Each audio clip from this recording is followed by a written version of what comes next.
Hello everyone, and welcome to the Dice Commando YouTube channel. I'm Andrew, with you here as always. This is the Commando Cast, a video cast about all things Star Wars Destiny.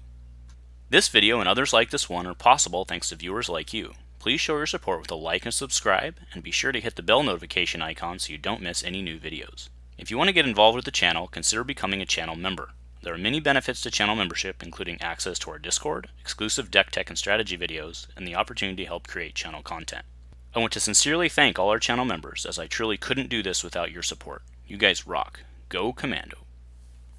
Hello Star Wars Destiny folks, welcome back to Dice Commando, and that's right, happy Friday. We're capping off Reprint Week, ARH-Legal Reprint Week here on Dice Commando. So join me today as I run down my take on the event suite.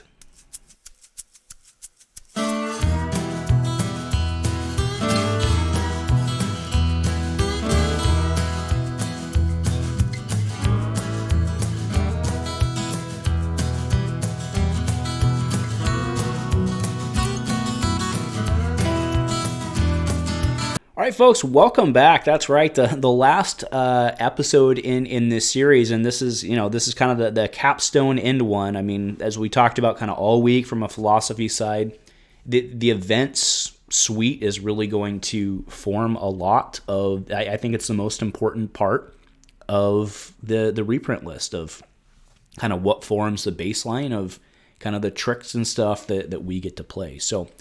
Without further ado, let's just get into the list. Now, I'm actually going to go, just because of the way that their survey is set up, I'm going to go through alphabetically, with the exception of one card that I really want to see reprinted, and that is Retreat.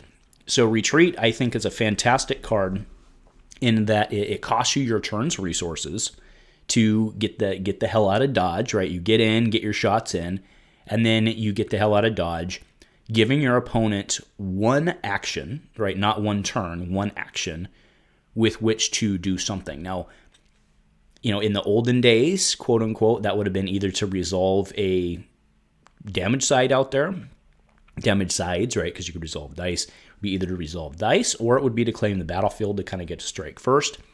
And, if you compare that to, something very similar today is like Flee the Scene, where you can remove 2 dice and give them 2 actions. It doesn't end your round, but I think that this card was really well done. I think it did everything that we wanted something like this to do without, worrying about the jump thing of just suddenly ending the round. I thought that Retreat, giving them the option to basically shoot you in the back as you ran away, or reclaim the ground. There was a lot of tactical decisions in there. I loved the way this card did it, and it's not my number one reprint, because like Field Medic and stuff are definitely higher, but I'd really love to see this card. All right, so getting into this, let's just go down the list. So number one is not number one. Act of Cruelty, right? This card. This might actually fall into the nostalgia for Andrew category. But I think this card did a lot of really cool, really good things in terms of opening up certain archetypes, right? Like Pyre really misses this card.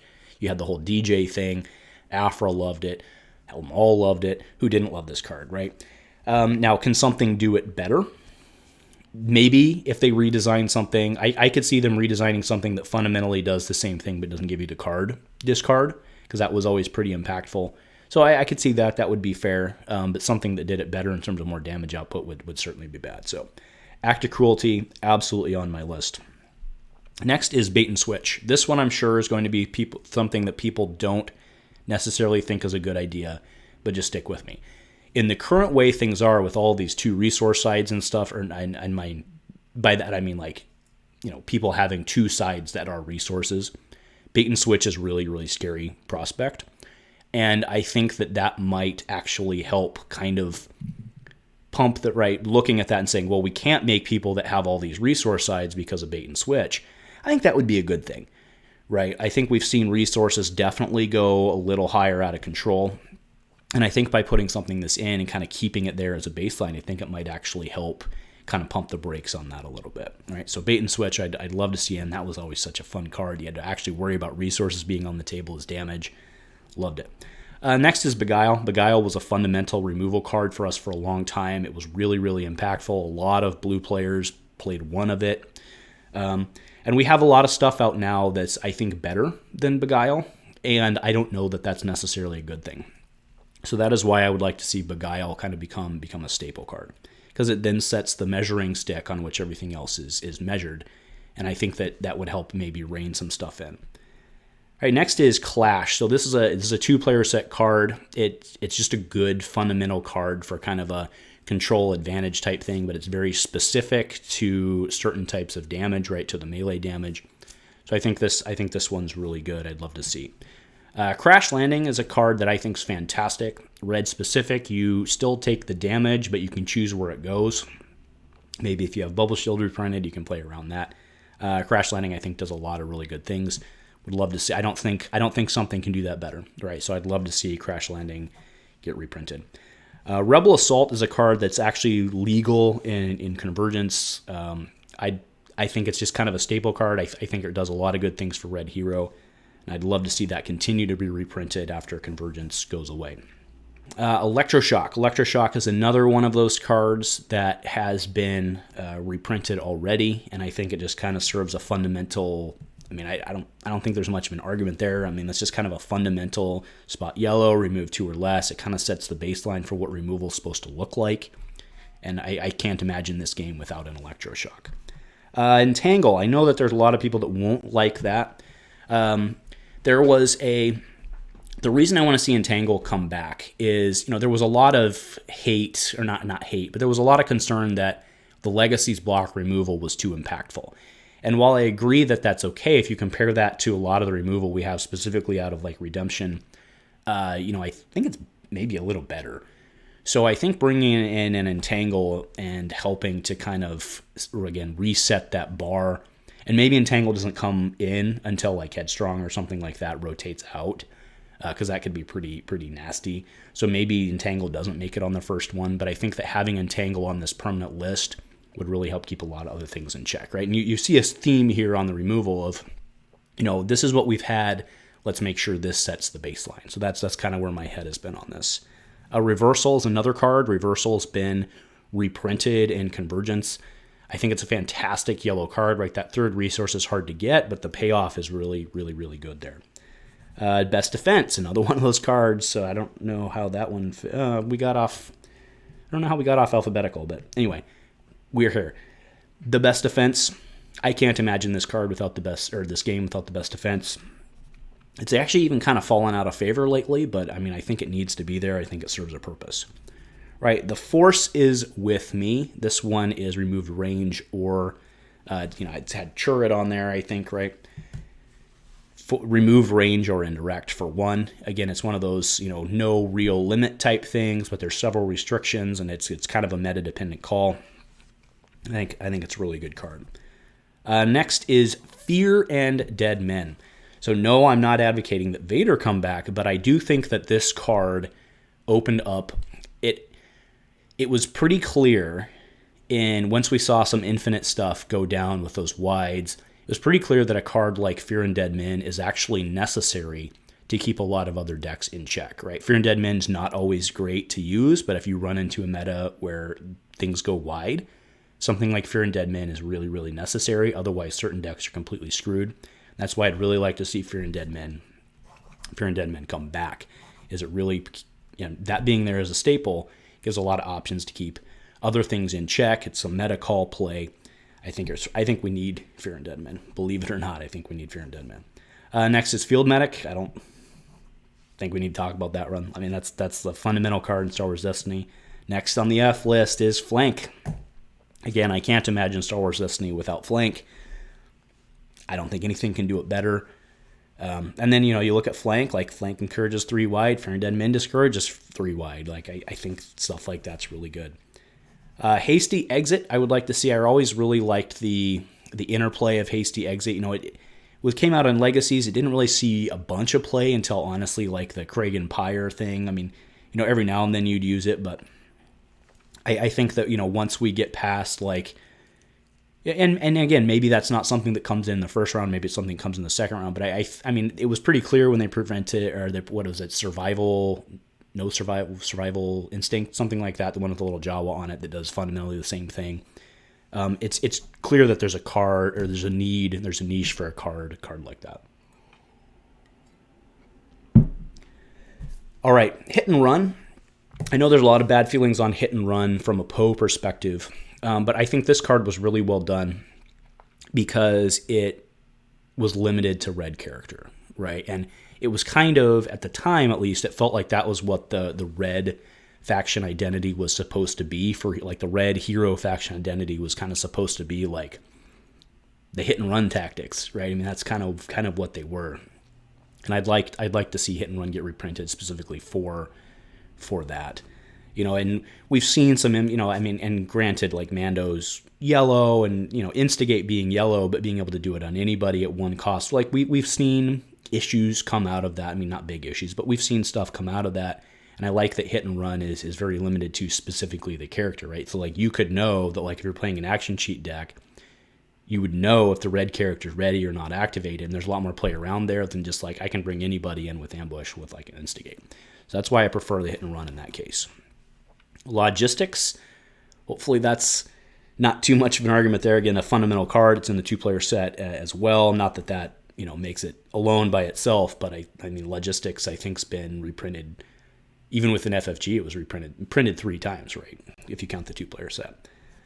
Mislead is on my list. Again, this kind of falls into like kind of the electroshock bucket of, there's some restrictions on it. It's just kind of a fundamental removal card. Interestingly, Mislead didn't see a ton of play over the years, but I think just because there was other better stuff out there. But I think Mislead sets a perfect bar of where our removal, like our 1-drop removal, should be. Next is New Orders. I really missed this card when it rotated. Very tricky stuff there in terms of being able to flip your battlefield. New Orders also allows you to trigger it, which is was like really crazy for like Emperor's Throne Room and stuff like that. So I think that New Orders will help to kind of rein a lot of stuff in terms of the super impactfulness of battlefield to character interactions. Put in perspective of, if you're playing against Hondo, you just don't give him the battlefield, and it's like, well, I can switch the battlefield. Okay, so then we need to think about that. So I think New Orders would be a really good card to have there. Again, it's 2, so it's your turn resources to get that flip and a little bonus out of it. I think it's really well done. Next is Overconfidence. So this card was supposed to be reprinted in that mythical 2-player set that we never saw, the Luke Vader set. I think people have really missed this card over the years. One of the more popular cards in Smash. People love seeing the card. I mean, maybe that falls into a nostalgia greatest hits column, I guess. But I'd really like to see Overconfidence come back. Shakedown. This card I thought was really, really good. Really, really well designed because it fit in with, the bounty hunters had a lot of disrupt sides. And being able to do something with that disrupt side out, I just thought this card was really well designed. I think it then leads open more design space for the ARH team for future sets where, maybe some of their characters don't have resources or whatever it may be. So I like Shakedown. Next is Tactical Mastery. This kind of fits into the, fundamental, we kind of talked about on Hit and Run, where this kind of fits into kind of the villain identity. Tactical Mastery was not reprinted in Convergence, but it was reprinted in the 2-player set, right? That's why it was legal for longer, was because it was in the 2-player set. That's right. And then Take Flight. I really just like the creativity of this card. It's kind of like one of those yellow, like faction identity theme. Like it just, just take flight. I'm a yellow guy. I'm going to try and do something a little tricky. I just like what that card does. It really limits the impact of that, and you have to be very careful on what you do because, if you don't get you can resolve 2 dice, but if there's modifiers so I like it's reroll 2 dice ambush. So you have, it gives you a little chance, but you can't quite control it. I think it's a really good card. Next is Truce. This one's been reprinted. Hopefully that one's, the trade-off there, like you definitely, if you're the one playing Truce because you need it, you're obviously up to something. So the bonus there still advantages you, but your opponent gets something out of it as well that could bite you. So you have to be very smart and at least tactical about how you do it. And I love a card like that. I don't think a card can do what Truce does better than Truce does without being like completely swingy in one direction or the other. So I think Truce is should be on that list for a long time. And then, oh my goodness, is that the last one? I thought this was going to take forever. All right, my last one is Witch Magic.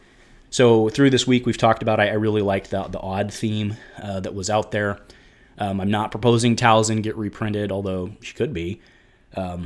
But I think Witch Magic fits right into that strategy. I don't think it was overall impact. I don't think it was overall. It was really good back in its day, but like the Way of the Force day, like it had its space, like it did some pretty cool things with Talzin, but you had to trade a lot, and that's why even basically after Awakenings rotated, when we went into Convergence, it was still legal, and we didn't see a bunch of Witch Magic. Like, we didn't see the odds package just because there was too much good zero drop stuff to play. And I think that's why I like that strategy. It's like, it's pretty impactful, but you have to make a lot of sacrifices to get it, and so on. So I think that odd strategy can't survive without the Witch Magic kind of, or something similar. And I think Witch Magic just does it better because it doesn't help you win the game. It helps you stay alive. And because, like, you know, if you flipped it on the other side and it's like, you know, do what Witch Magic does but deal damage instead, like that's significantly different than heal damage. So I really love Witch Magic. I think that if there's any shot of that, you know, odd strategy coming back in the future, that Witch Magic is the key to that. So I guess that's it, right? Not as many. I felt like it was going to be more, but I was just worried about time. So that's it for the week, folks. So I'm very curious not only what you think about, you know, my event lists, what your event list would be, what you'd like to see, but, you know, kind of what your overall take on kind of my strategy and my thoughts on the week are. So again, everybody's got their opinion, and should. And again, each of us is only one vote, but collectively we are helping to guide ARH with what we collectively as a community want. And they're going to take that and they're going to, you know, do the best they can to balance community desire with actual gameplay ability. And the best thing we can do is just make sure that what all we can do is do the best that we can. So again, we have, you know, as of the day of this, I think we have about 3 and change weeks before it's due on August 15th. So go in, look at it, click on it. They'll send you, then you can go back and modify it. But at least go through, look at it, make sure that you're not doing this last minute. Really put a lot of thought into it. And let's give ourselves a really, really good starting point for forever, right? So anyway, that'll wrap up the week. Thank you guys for, you know, joining, who've gone through the whole week. I really appreciate the feedback, the interactions. Let me know what you're thinking. Go Commando.